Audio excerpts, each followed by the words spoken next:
Hello friends, welcome to our channel. അപ്പോൾ ഇന്ന് നമ്മൾ ഡിസ്കസ് ചെയ്യുന്നത് 2021 നടന്നിട്ടുള്ള LGSൻ്റെ മെയിൻസിൻ്റെ ക്വസ്റ്റ്യൻ പേപ്പർ ആൻഡ് ആൻസേഴ്സ് ആണ്.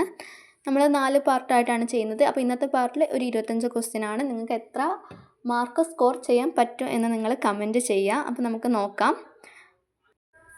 അപ്പോൾ നമ്മുടെ ആദ്യത്തെ ക്വസ്റ്റ്യൻ വന്നിട്ട്, ഇന്ത്യയിലെ ഏറ്റവും ഉയരം കൂടിയ കൊടുമുടിയായ ഗോഡ്വിൻ ഓസ്റ്റിൻ ചുവടെ സൂചിപ്പിക്കുന്ന ഏത് പർവ്വതനിരയിലാണ്? Option C, കാരകോരം പർവ്വതനിരയിലാണ്. ചുവടെ സൂചിപ്പിക്കുന്നവയിൽ സിന്ധു നദിയുടെ പോഷക നദി ഏത്? ചുവടെ സൂചിപ്പിക്കുന്നതിൽ സിന്ധു നദിയുടെ പോഷക നദി ഓപ്ഷൻ സി, സത്ലജ് ആണ് സിന്ധു നദിയുടെ പോഷക നദി. ഇന്ത്യയുമായി അതിർത്തി പങ്കിടുന്ന ഏറ്റവും വലിയ രാജ്യം ഏതാണ്? ഇന്ത്യയുമായി അതിർത്തി പങ്കിടുന്ന ഏറ്റവും വലിയ രാജ്യം എന്താണ്? ഓപ്ഷൻ ബി, ചൈനയാണ്. ഇന്ത്യയിൽ ഏറ്റവും കൂടുതൽ കടൽത്തീരമുള്ള സംസ്ഥാനം ചുവടെ സൂചിപ്പിക്കുന്നവയിൽ ഏതാണ്? അപ്പോൾ എന്താണ് ക്വസ്റ്റ്യൻ? ഏറ്റവും കൂടുതൽ കടൽത്തീരമുള്ള സംസ്ഥാനം ഏതാണ്? Option C, Gujarat. അടുത്ത ക്വസ്റ്റ്യൻ, ഏറ്റവും കൂടുതൽ അണക്കെട്ടുകളുള്ള കേരളത്തിലെ നദി നമുക്കറിയാം, പെരിയാർ. ഓപ്ഷൻ ബി, ഏറ്റവും കൂടുതൽ അണക്കെട്ടുള്ളത് ഏതാണ്? പെരിയാർ. ഇന്ത്യയിലെ ആദ്യത്തെ ഇക്കോ ടൂറിസം കേന്ദ്രം ഏതാണ്? ഇന്ത്യയിലെ ആദ്യ ഇക്കോ ടൂറിസം തെന്മല. എല്ലാ പൗരന്മാർക്കും ഏത് മതത്തിൽ വിശ്വസിക്കുവാനും അത് പ്രചരിപ്പിക്കാനുമുള്ള അവകാശമുണ്ട് എന്ന് പറയുന്ന മൗലികാവകാശം ഏതാണ്? ഓപ്ഷൻ സി, മതസ്വാതന്ത്ര്യത്തിനുള്ള അവകാശമാണ്. ബക്രാനങ്കൽ അണക്കെട്ട് ഏത് നദിയുമായി സ്ഥാപിച്ചിട്ടുള്ളതാണ്? ബക്രാനങ്കൽ എവിടെയാണ്? ഓപ്ഷൻ ബി, സത്ലജ് നദിയായിട്ടാണ് ബക്രാനങ്കൽ വരുന്നത്.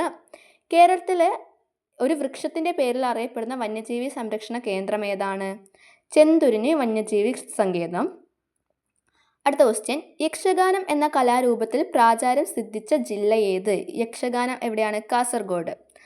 ഇന്ത്യൻ നവോത്ഥാനത്തിൻ്റെ പിതാവ് എന്ന് വിശേഷിപ്പിക്കുന്നത് ആരെയാണ്? ഇന്ത്യൻ നവോത്ഥാനത്തിൻ്റെ പിതാവ് ആരാണ്? ഓപ്ഷൻ സി, രാജാറാം മോഹൻ റായ് ആണ് ഇന്ത്യൻ നവോത്ഥാനത്തിൻ്റെ പിതാവ്.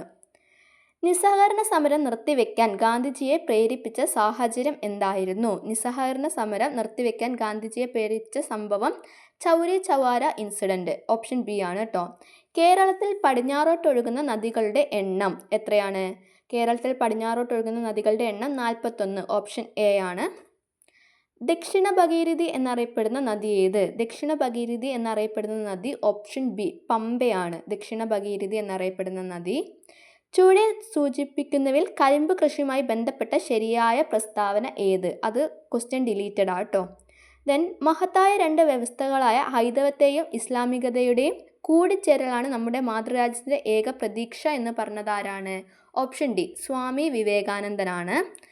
കുളച്ചൽ യുദ്ധത്തിൽ ഡച്ചുകാരെ പരാജയപ്പെടുത്തിയ തിരുവിതാംകൂർ ഭരണാധികാരി ആരായിരുന്നു? Option C, Marthanda Varma. ഇന്ത്യയിൽ ഏറ്റവും വലിയ കൽക്കരി പാടം ഏതാണ്? അതും ഡിലീറ്റഡ് ആണ്, നമുക്ക് ഓപ്ഷനിൽ ആൻസർ ഇല്ല. ജാരിയാണ് ആൻസർ വരുന്നത്. ചുവടെ സൂചിപ്പിക്കുന്നവയിൽ അലുമിനിയത്തിൻ്റെ അയിര് ഏതാണ്? അലുമിനിയത്തിൻ്റെ അയിരാണ് ഓപ്ഷൻ സി, ബോക്സൈറ്റ്.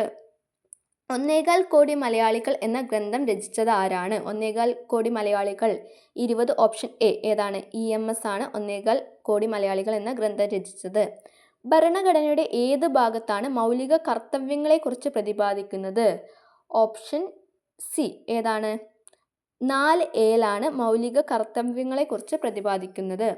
ഇന്ത്യയിലെ പരമോന്നത നീതിപീഠം ഏതാണ്? ഇന്ത്യയിലെ പരമോന്നത നീതിപീഠം ഏതാണ്? ഓപ്ഷൻ സി, സുപ്രീം കോടതിയാണ്. ബംഗാളിലെ നീലം കർഷകർ അനുഭവിക്കുന്ന കൊടിയ ചൂഷണത്തിനെതിരെ ഹൃദയഹാരിയായി ചിത്രീകരിച്ച ദീനബന്ധു മിത്രയുടെ നാടകമാണ് ഓപ്ഷൻ ബി, നീൽദർപ്പനാണ് കേട്ടോ. ആരാണ്? ദീനബന്ധു മിത്രയുടെ നാടകം. 24. ഇപ്പോഴത്തെ കേന്ദ്ര നിയമ വകുപ്പ് മന്ത്രി ആര്? ഓപ്ഷൻ അർജുൻ റാം മെഗ്വാൾ ആണ് ഇപ്പോഴത്തെ നിയമവകുപ്പ് മന്ത്രി. അതുപോലെ തന്നെ 25ാമത്തെ ക്വസ്റ്റ്യൻ, നിലവിലെ Lok Sabha speaker option D, Om Birla തന്നെയാണ്. ഇപ്പം ഇംപീച്ച്മെൻറ്റ് നടപടിയൊക്കെ നമ്മൾ ന്യൂസിൽ കണ്ടിട്ടുണ്ട്. അപ്പോൾ അതൊക്കെ ഒന്ന് റിലേറ്റഡ് ആയിട്ട് നോക്കി വെക്കുക. അപ്പോൾ ഇത്രയാണ് ഇന്ന് നമ്മൾ ഡിസ്കസ് ചെയ്യുന്നത്. ബാക്കി ക്വസ്റ്റ്യൻ നമുക്ക് അടുത്ത പാർട്ടിൽ ഡിസ്കസ് ചെയ്യാം. ഓക്കെ, അപ്പോൾ 25 എണ്ണത്തിൽ നിങ്ങൾക്ക് എത്ര മാർക്ക് കിട്ടിയെന്നും കൂടെ നിങ്ങൾ നോക്കുക. കുറച്ച് സ്പീഡിൽ പോയി, അത് നമ്മൾ എഡിറ്റ് ചെയ്തതിൻ്റെ ഒരു പ്രശ്നമായിരുന്നു. ഒരു 2x 1.5x ഇട്ട് പോയതാണ്. ഓക്കെ.